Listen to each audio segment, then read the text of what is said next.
Hello, everyone, and welcome back to the English Learning Podcast. I'm your host, Jason, and today we're diving into a really exciting topic: how to go from being a beginner to becoming fluent in English. Hi, everyone. I'm Julia, your co-host, and I'm so happy you're here with us today. Fluency in English is a big dream for many learners, and the good news is, it's possible for anyone if you follow the right steps. Exactly, Julia. Whether you're just starting with hello and how are you, or you've been learning for a while but feel stuck, this episode is for you. Yes, and we're going to guide you through the journey step by step, from the early beginner struggles to building confidence to finally speaking English naturally and fluently. And don't worry, we'll share practical tips, real examples, and some motivation to keep you going, because the road to fluency can feel long, but every small step matters. So, grab a notebook if you like, or just relax and listen. By the end of this episode, you'll have a clear idea of how you can move from beginner level to fluency in English. All right, let's get started with the first step: what it's really like in the beginner stage of learning English. So, Julia, let's begin with the very first stage, the beginner stage. This is where most people start their English learning journey. Yes, and at this stage, things can feel really difficult. Most learners only know a few basic words like hello, goodbye, thank you, or sorry. They often feel nervous about speaking. That's so true. I remember when I started learning a new language myself. I could say a few words, but when someone actually spoke to me, I froze. Many English beginners feel the same way. Exactly. And one of the biggest struggles at this stage is fear of making mistakes. Learners think, what if I say something wrong? What if people laugh at me? Yes, but mistakes are part of the process. If you never make mistakes, you'll never learn. Beginners should focus on simple goals, like learning common phrases, greetings, and basic vocabulary for everyday life. Right? For example, being able to say, I would like some water, or where is the bus stop? These small sentences are really powerful for a beginner. And we shouldn't forget the grammar struggle. At the beginner stage, many learners feel confused about tenses, verbs, and sentence structure. But it's okay not to understand everything at once. Yes, it's much better to focus on communication first. Just being able to express yourself even with broken sentences is already a big achievement for a beginner. I love that, Julia. Because fluency doesn't start with perfect grammar. It starts with using the language, little by little. Exactly. So if you're at the beginner stage, don't worry. Every fluent English speaker in the world once started as a beginner, just like you. That's a perfect reminder. Now, once learners survive the beginner stage, the next big thing they need is consistency. That's what we'll talk about next. All right, Julia, let's talk about one of the most important keys to fluency: consistency. Yes, I think many learners underestimate how powerful consistency is. They study really hard for one day, maybe 5 hours, and then they don't touch English for a week. Exactly. That's like going to the gym once, lifting heavy weights, and then not exercising again for a month. You won't see results. Right. Instead, it's better to practice just 15 or 20 minutes every single day. Small daily practice is what actually builds fluency. I like to call it the daily habit effect. Even listening to a short podcast, reading a page from a book, or practicing 5 sentences can make a big difference over time. Yes. And I always remind learners, it's not about studying harder, it's about studying smarter. Do something every day that keeps English in your life. That's a great point. For example, you can listen to English songs while cooking, or change your phone settings to English. These are small habits, but when you do them consistently, your brain starts to think in English. And when you're consistent, English becomes less scary. It starts to feel natural, like part of your daily routine. Exactly. So, for all our listeners, remember, fluency is not built in one day. It's built by showing up every day, even with small steps. Beautifully said, Jason. And once learners build this habit of consistency, the next step is to focus on creating a strong foundation in English. Yes, and that's what we'll explore next. How to build a strong foundation for fluency. So, Julia, once learners build the habit of consistency, the next step is creating a strong foundation in English. Yes, and when we say foundation, we mean the basics, the core skills that everything else is built on. If your foundation is strong, learning advanced English becomes much easier. Exactly. And the first part of that foundation is basic grammar. You don't need to know every rule, but you should understand simple tenses, how to make questions, and how to form basic sentences. Right. For example, knowing how to say I eat, I am eating, and I will eat. That's already a powerful start. The second part of a strong foundation is common vocabulary and phrases. You don't need a dictionary in your head. Start with the 500 to 1,000 most common words and everyday expressions. Yes, phrases like how are you? I don't understand. Can you help me? These are survival sentences for communication. And let's not forget pronunciation. Many learners ignore it in the beginning, but if you practice sounds and stress early, it will save you a lot of trouble later. That's true. Even just listening carefully and repeating short sentences can improve pronunciation a lot. So, to sum it up, a strong foundation means basic grammar, common vocabulary, useful phrases, and clear pronunciation. If learners focus on these four, they'll have the tools to move forward. And once that foundation is set, the next big step is building listening skills, which are so important for fluency. Yes, because listening is actually the secret weapon of learning English. Let's dive into that next. Now, Julia, let's talk about something that often gets ignored by learners: listening skills. I believe listening is the real key to fluency. I agree, Jason. Think about it. Before children speak their first words, they spend months just listening to their parents. Listening comes first, and then speaking naturally follows. Exactly. When you listen a lot, your brain starts to recognize patterns, how words connect, how sentences flow, and even the rhythm of English. Yes, and the more you listen, the more you start thinking in English instead of translating from your native language. That's a big step toward fluency. So, how can learners improve listening? One simple way is to listen to short English podcasts like this one every day. Even if they don't understand every word, they will still catch the main idea. Right. And movies or TV shows in English are also great. At the beginning, you can use subtitles, but over time, try to listen without them. It really trains your ears. Music is another fun way. Listening to English songs and trying to catch the words can improve both vocabulary and pronunciation. And I'd add, don't just listen passively. Try active listening. That means repeating what you hear, pausing the audio, and practicing the same sentence yourself. That's a great point, because listening isn't just about hearing. It's about training your brain to respond.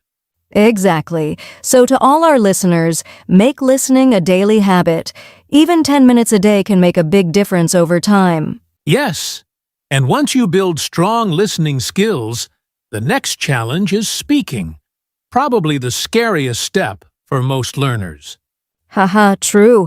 Let's talk about how to overcome the fear of speaking in English. All right, Julia.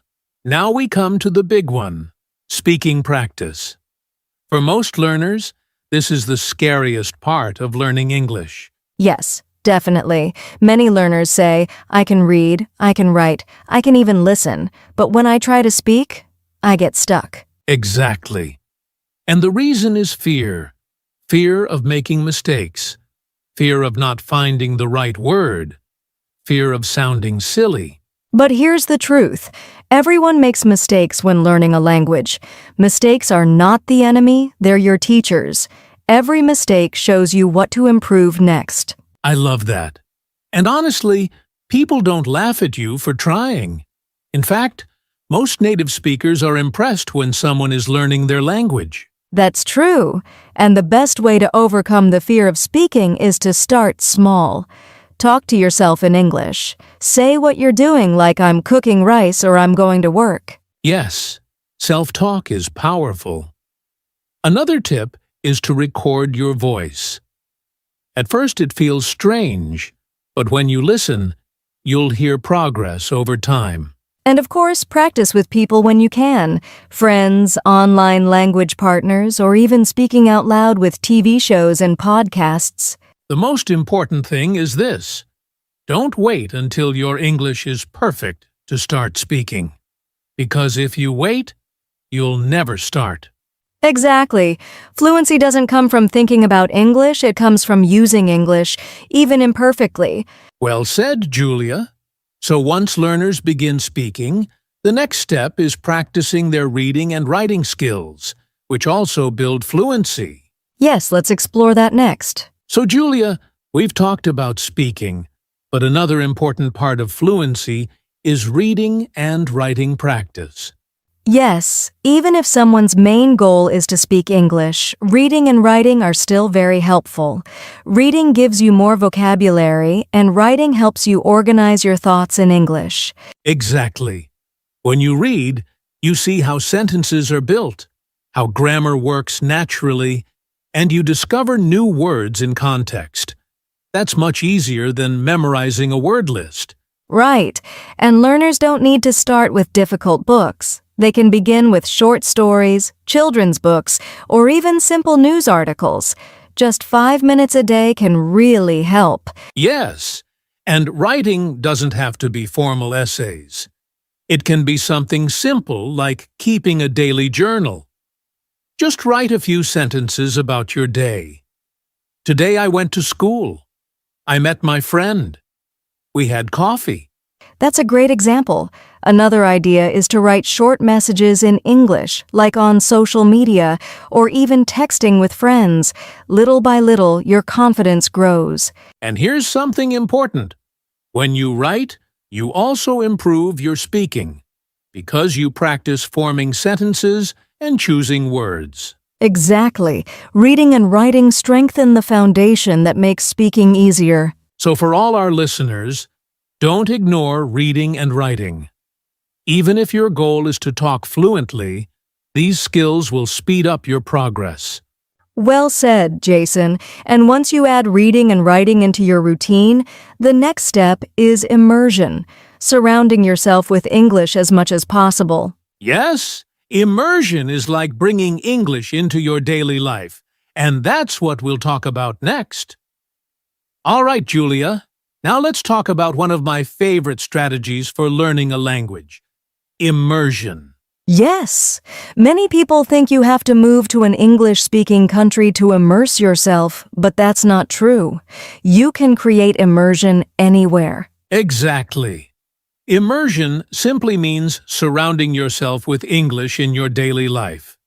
For example, change your phone and computer settings into English. Suddenly, you're using English every time you check your messages or apps. That's a great tip. Another one is to think in English. Instead of saying things in your native language in your head, try saying them in English. For example, if you see a bus, say to yourself, "The bus is coming." I love that. And you can also label things around your home, like door, window, mirror. Every time you see them, your brain connects English words with real objects. Yes, and don't forget about media. Watch movies, listen to podcasts, follow YouTube channels, all in English. Make English the background sound of your life. Exactly. And even social media can be part of immersion. Follow English pages, join English groups, or comment in English. The key is this: the more English you let into your daily environment, the more natural it feels. You stop studying English and start living in English. Beautifully said, Julia. And after learners surround themselves with English, there's one big challenge they face: the intermediate plateau. Yes, that stage when you're no longer a beginner but you feel stuck. Let's talk about that next. So, Julia, after learners build a foundation and surround themselves with English, many of them hit something we call the intermediate plateau. Yes, this is such a common stage. At first, progress feels fast. You learn new words every day, you start speaking simple sentences. But then, suddenly, it feels like you're not improving anymore. Exactly. Learners say, I can understand some English, I can have short conversations, but I'm stuck. I don't feel like I'm moving forward. And that's why it's called a plateau. You're not going backward, but you're not climbing up quickly either. So the big question is, how do you keep progressing at this stage? One tip is to push yourself a little outside your comfort zone. If you usually watch simple videos, try watching something a bit more advanced. If you usually read short texts, move on to longer articles or books. Yes, and for speaking, don't just practice basic sentences. Try to tell a story, give your opinion, or explain something in detail. This forces you to use new grammar and vocabulary. Another idea is to set small challenges. For example, this week I will learn 10 new words and use them in conversation, or I will watch one English video every day for 7 days. I love that, because small challenges keep you motivated, and motivation is the secret weapon to break through the plateau. Exactly. And remember, feeling stuck is normal. Every learner goes through it. The important thing is not to quit. Keep pushing, and you will see progress again. That's right. And one of the best ways to push forward is to develop what I call the fluency mindset, learning to think directly in English. Yes, and that's what we'll explore next. All right, Julia, now let's talk about something very important for fluency, the fluency mindset. Yes, this is about learning to think in English instead of constantly translating from your native language. Exactly. Many learners make the mistake of translating every word in their head. This slows down speaking and makes you hesitate. Right. So instead, try to connect English words with ideas directly. For example, when you see a cat, think cat instead of goat or your native word. Another tip is to speak to yourself in English throughout the day. Even short sentences like I'm making tea or I need to go out help train your brain. Yes, and the more you practice this, the easier it becomes to think and respond naturally in English without stopping to translate. So, fluency is not just about vocabulary or grammar. It's about developing a mindset that makes English your natural language for thinking and communicating. Exactly. And once you have this mindset, the final step is using practical tips every day to keep improving. All right, Julia. Now that we've covered the fluency mindset, let's give our listeners some practical tips they can use every day to improve their English. Yes. First, I'd say, practice a little every day. Even 15 to 20 minutes of focused English practice is more effective than long sessions once a week. Exactly. Tip number 2. Don't be afraid to make mistakes. Speak, write, and try new words. Mistakes are part of learning. Tip 3. Mix up your practice. Listen to podcasts, read articles, write a short journal, and speak with someone. Variety keeps learning fun and effective. Tip 4. Set small goals. For example, I'll learn 5 new words today, or I'll speak in English for 10 minutes. Small wins keep you motivated. And tip 5. Surround yourself with English. Watch movies, follow English social media pages, or even think in English. The more you immerse yourself, the faster you improve. These practical steps, when done consistently, really make a difference. Remember, fluency isn't built overnight. It's built step by step. Exactly.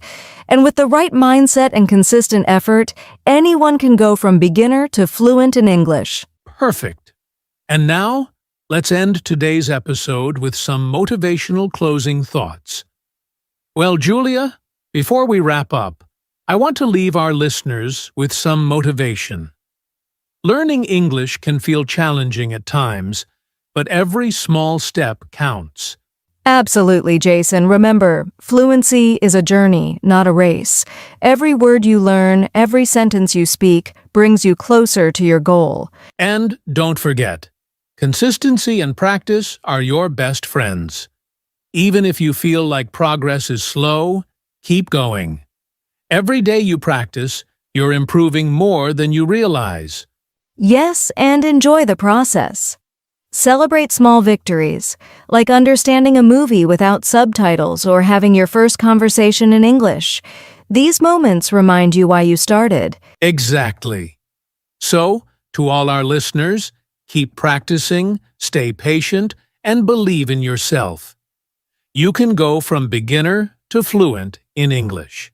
You've got this, and we can't wait to hear about your progress. All right, Julia. That brings us to the end of today's episode on how to go from beginner to fluent in English. Yes, thank you so much to everyone who joined us today. We hope you found these tips and insights helpful for your English learning journey. If you enjoyed this episode, don't forget to subscribe to the English Learning Podcast so you never miss an episode. And remember, practice a little every day. Absolutely. And if you have any questions or want to share your progress, leave a comment or reach out to us on social media. We love hearing from our listeners. Thank you again for tuning in. Keep learning, stay motivated, and we'll see you in the next episode.